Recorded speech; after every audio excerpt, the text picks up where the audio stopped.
Hi, Gemini and Gemini Rising. Here's your horoscope for September 2024. I'm astrologer Joseph Anthony. All right, we're in that weird time zone, as I talked about at the beginning of the year, where we're entering the fall and we're entering also eclipse season. And this month, we're going to have an eclipse in your 10th house of career. And I'll talk about that in a few minutes, but it's going to be very significant as well. Fortunately, we begin the month of September with Mercury in direct motion, as you could see here, coming out of Leo. And it was retrograde last month, so there was a lot of review, there was a lot of confusion or uncertainty in many areas of your life. But this reading is for anyone who has a sun sign in Gemini or a rising sign in Gemini. This is a Western astrology tropical sun sign reading. And of course, it's a very general overview because I do not have everyone's birth chart and birth date, and everyone's different. So it has to be very generalized, but you'll still get a lot of information from this, okay? So let's get started here. We see that Jupiter and Mars are still in Gemini right here. And of course, Jupiter will stay here until next year, 2025, around June.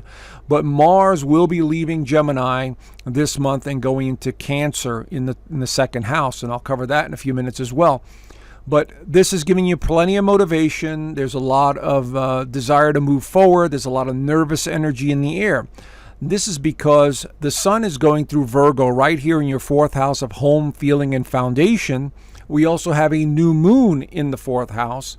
What this is suggesting is having to do with your stability, or dealing with family dynamics, or dealing with somebody else's health or well-being, because Virgo is the sign of health and well-being. And so you're finding this a very disruptive month. And it actually started last month when the Virgo energy was energized, when the sun entered Virgo. So this month we have a new moon in the fourth house.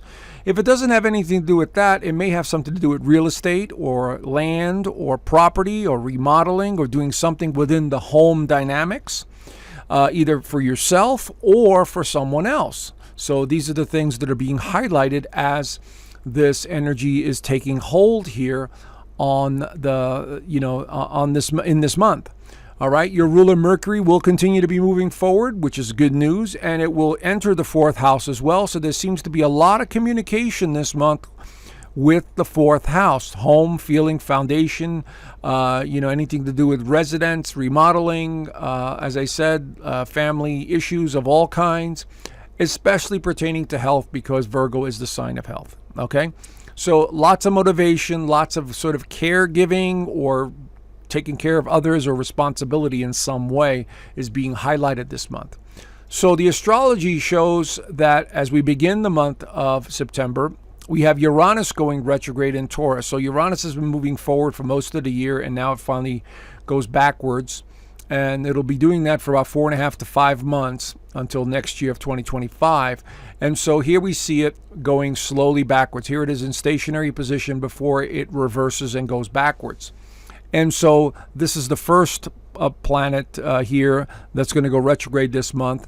But we also have Pluto retrograde. Now, it's been in retrograde for a while, but it's now retrograded back into Capricorn in your 8th house of deep psychological transformation, other people's money, funding, death and rebirth, sexuality. This is the area that it's going to be in for not too long. About the middle of October is when it moves forward again, and then finally leaves this part of your chart on November the 19th and re-enters Aquarius right here, and will stay in this house for about the next 19 years.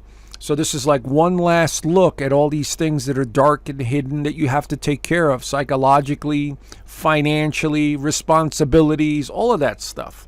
Now, fortunately, Pluto, Neptune, and Uranus are all making favorable alignments to each other. So what this is indicating is that something can be a little smoother. Something could be working a little bit better for many of you, okay, especially having to do with career matters, taking care of business, and reflecting on the past. So these three are going to be in alignment with each other for at least a couple of weeks into September, which shows favorability. Okay, so keep an eye on that. But the new moon in Virgo highlights that fourth house, home, feeling, and foundation. So like I said, it could pertain to remodeling, painting, restructuring in some way. It could have something to do with females in your life because the fourth house represents females. So for the next 2 weeks, there's a lot of responsibility, with many of you, taking care of either a sick pet or a loved one or somebody else. So this is what the energy is doing here. Now, because it's also opposing Saturn up here. So this new moon is going to be at 11 degrees of Virgo. So wherever that is in your birth chart, that's the area you take a look at. It gets highlighted. And then Saturn is opposing that. So it's showing me some sort of restriction that you're going to have to deal with, or some sort of responsibility that you're going to have to deal with. This is what Saturn represents. It represents responsibility, karma, effort. And so this is it's not going to come easy. It's just going to be something that you're going to have to do, or you got to take care of or resolve in some way. And I'm sure you'll find a way to, better the situation. Now, we also have Mars entering Cancer on the 4th. And so what we have now is Mars leaving your sign and going into the sign of sensitivity, emotion, and passion. And Mars does not do too well in Cancer. Mars is a get up and go fiery sign, and Cancer is all about emotions and feelings, and it's a water sign. So we might see something to do with emotions this month for many of you Gemini Sun, Gemini rising folks, where emotions pertaining to the family dynamics, emotions dealing with siblings, or emotions dealing with financial matters. The second house has to do with income and investments and property because it's in Cancer. And you may be dealing with some of that this month, okay? But it all seems to be tied into, the foundation, the home, feelings, and foundation regarding family dynamics. And so there definitely seems to be that pattern over the next 6 weeks. Now, what's going to happen here with Mars is it's going to be a little tricky because Mars is going to move forward. It'll eventually leave Cancer and go into Leo for a while. And then on December the 6th, Mars goes retrograde in Leo and now backtracks into the second house, back into Cancer, which is going to be, I believe, January the 6th. And so it'll stay here for a while. So you're revisiting issues at the beginning of the year in January. You're going to be revisiting issues that you're already, visiting right now. So this is going to be a very interesting dynamic with Mars hovering back and forth over the second and third house of communication. So just prepare yourself now for something that's coming down the road in January. Now, Mercury, your ruler, enters Virgo on the 9th. So here it is, again in the 4th house. So Virgo is all about analyzing in small details. And Mercury here, your ruler and the ruler of Virgo, is about analyzing a situation, trying to make the best of it. How do I resolve this matter? How do I take care of this in some way? This could be also financial doing, because remember, Mars is in Cancer highlighting the second house. And we got Pluto also in the 8th house of financial responsibility, death, and rebirth.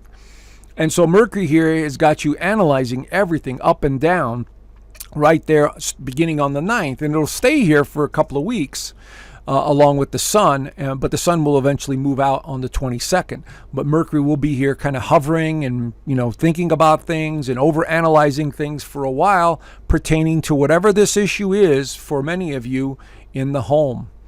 Now, the big news this month is the full moon lunar eclipse in Pisces. Now, this is huge because it's going to be in your 10th house of career and status. It's going to be at 25 degrees of Pisces, opposing the sun. So wherever this is in your birth chart, that's going to highlight that. But we also have the moon is going to be conjunct Neptune. Now, this is usually an indication over the next 6 months that several things may occur, because lunar eclipses are endings or things that come to a conclusion or an awareness or something of a realization. There could be an ending to a career or a job change or a responsibility that you have been holding on to for a while that needs to be let go of in some way. So maybe you're setting up a new system at work, or maybe you're moving, or you have a roommate that's moving out or something along those lines, and they're not going to be in your life anymore. It could be a career matter. Maybe your business is not doing too well and you're thinking about changing it in some way, or changing gears and going into a different business. Or if it's about work, maybe you're getting tired of the same old thing and you need to change it up. Over the next 6 months, you will see this eclipse manifest itself in some capacity. People may begin to leave your life as well, because anytime the moon, the lunar eclipse, conjuncts Neptune, people will begin to make their exit out of your life in some way. And it could be some surprises in the mix too, because we have Uranus making an alignment to there, where we see Jupiter also making a loose alignment to it. It's a square. And we see Pluto also making an alignment. So we're seeing several major bodies making a connection to this full moon lunar eclipse. So plenty of surprises, plenty of changes having to do with your career or people in your life. And this begins on the 17th, and then it continues to go through for the next 6 months, revealing itself and the dynamics that it wants to show you. That's how it works. Okay? So on the 22nd, the energy begins to change completely. The sun enters Libra, another air sign like yours, entering your 5th house. So now you're beginning to see a little bit more optimism, and you're beginning to be a little bit more fun-loving, and basically saying things like, I had to go through that, and now I'm over here. So this is going to be very important for you the next 30 days. Reaching out, connecting with people, having a little bit more fun, being more playful. That's what the 5th house is about. And Libra is all about partnerships and relationships, even though Gemini could also be about partnerships and relationships, because Geminis love to talk and love to express themselves. So both Libra and Gemini have the very similar mindsets. Okay, so this could be something very positive coming out of all of this situation. We also have, at the same time, later in the afternoon, Venus enters Scorpio right there. So now Venus in Scorpio is very intense, very passionate, very driven to accomplish its goals. And so this has a lot to do with work and daily responsibilities, caring for others, making money. Scorpio is very money driven. Venus is also very money driven. It can be in Scorpio. And so there's an intensity level here that's sort of, moving forward. I got to take care of this. I got to take care of business. I got to make things happen.